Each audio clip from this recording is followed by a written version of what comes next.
Hello friends, welcome to Ammukutty channel. இன்றைக்கி நம்ம சேனலில் ரொம்பவே டேஸ்டி அண்ட் ஹெல்த்தியான அங்கன்வாடியில் கொடுக்கக்கூடிய சத்து மாவு வச்சு பேன் கேக் தான் பண்ண போகிறோம். இந்த சத்து மாவு பேன் கேக்கை உங்கள் வீட்டு குட்டீஸுமே நல்லா என்ஜாய் பண்ணி கேட்டு வாங்கி சாப்பிடுவாங்க. வீடியோக்குள்ளே பார்க்க முன்னாடி நம்ம சேனலை ஃபஸ்ட் டைம் பார்க்குறவங்க மறக்காமல் சப்ஸ்கிரைப் பண்ணி வச்சுக்கோங்க ஃப்ரெண்ட்ஸ். இப்போ சத்து மாவு பேன் கேக் பண்ணுறதுக்கு ஒரு மிக்ஸி ஜார் எடுத்துக்கோங்க. அதில் அரை கப் அளவுக்கு கோதுமை மாவு சேர்த்துக்கலாம். இது கூட பார்த்திங்கன்னா அரை கப் அளவுக்கு அங்கன்வாடியில் கொடுக்கக்கூடிய சத்து மாவு வந்து சேர்த்துக்கோங்க. பட் இனிப்பு சுவைக்காக 2 ஸ்பூன் அளவுக்கு நாட்டு சர்க்கரை சேர்த்துக்கலாம். சத்து மாவில் ஆல்ரெடி இனிப்பு இருக்கிறனாட்டி கூட்டி குறைச்சி சேர்த்துக்கோங்க. இப்போ ஒரு ஏலக்காய், பிஞ்ச் ஆஃப் சால்ட்டு சேர்த்துக்குங்க.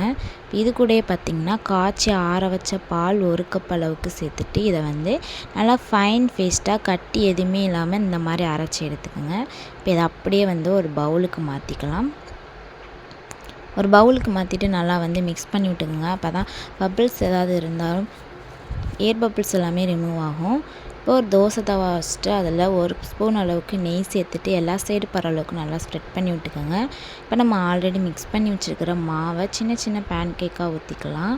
ஒன் சைடு வெந்ததும் இன்னொரு சைடு வந்து திருப்பி போட்டுட்டு 2 சைடுமே வந்து நல்லா கோல்டன் ப்ரௌன் கலர் வர அளவுக்கு வேக வச்சு எடுத்துக்கலாம். 2 சைடும் நல்லா வெந்து வந்ததும் இதை அப்படியே வந்து ஒரு பிளேட்டுக்கு மாற்றிக்கோங்க. இப்போ இதில் கூட பார்த்திங்கன்னா நம்மக்கிட்ட இருக்கிற எல்லா மாவையுமே இந்த மாதிரி குட்டி குட்டி பேன் கேக்காக சுட்டு எடுத்துக்கலாம். இப்போ இதில் 1 ஸ்பூன் அளவுக்கு ஹனி ஆட் பண்ணிவிட்டு உங்கள் வீட்டு குட்டீஸ்க்கு கொடுத்திங்கன்னா அவங்க நல்லா என்ஜாய் பண்ணி சாப்பிடுவாங்க. ஓகே ஃப்ரெண்ட்ஸ், வீடியோ பிடிச்சிருந்தால் லைக் பண்ணி ஷேர் பண்ணுங்கள். மறக்காமல் நம்ம சேனலை சப்ஸ்கிரைப் பண்ணி வச்சுக்கோங்க. இந்த மாதிரி யூஸ்ஃபுல்லான வீடியோஸ் பார்க்க அம்முக்குட்டி சேனலை சப்ஸ்கிரைப் பண்ணி சப்போர்ட் பண்ணுங்கள்.